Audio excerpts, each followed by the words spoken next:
Josh is up next. Go ahead, Josh. Hi, I'd like to ask Denise a few questions. The first question, I guess, is when can we expect to live in a country that has no national debt? We can stop actually borrowing money instead of using the taxes that we collect to pay off a debt that is calculated with compounding interest that it almost makes it impossible to pay off.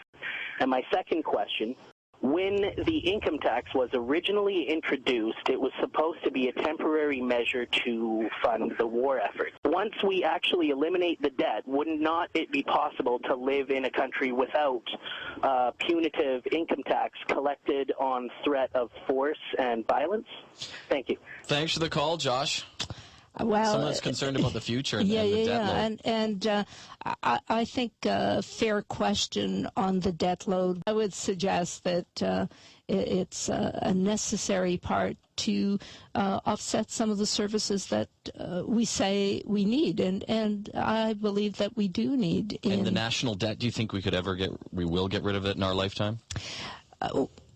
I'm not a finance expert, and so I don't know if I could speak to that, but I certainly think that what we have committed to is eliminating that deficit within 5 years. I think there's a difference.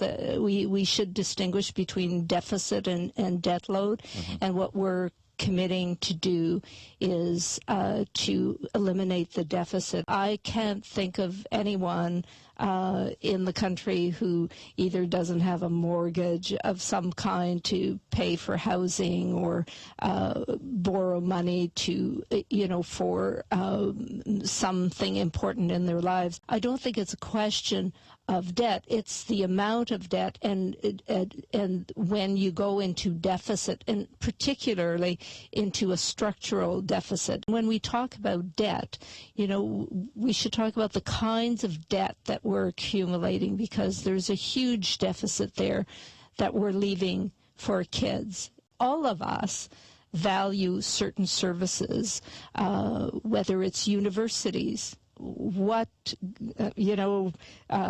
first world country can get along without a good educational system? Roads. So those are things that we depend on to be productive, to live in our society. So nobody would argue that government should stop collecting taxes. So the income tax is here to stay. Yeah, nobody would argue that government should stop collecting taxes. Nobody would argue that government should stop collecting taxes. Nobody would argue that government should stop collecting taxes.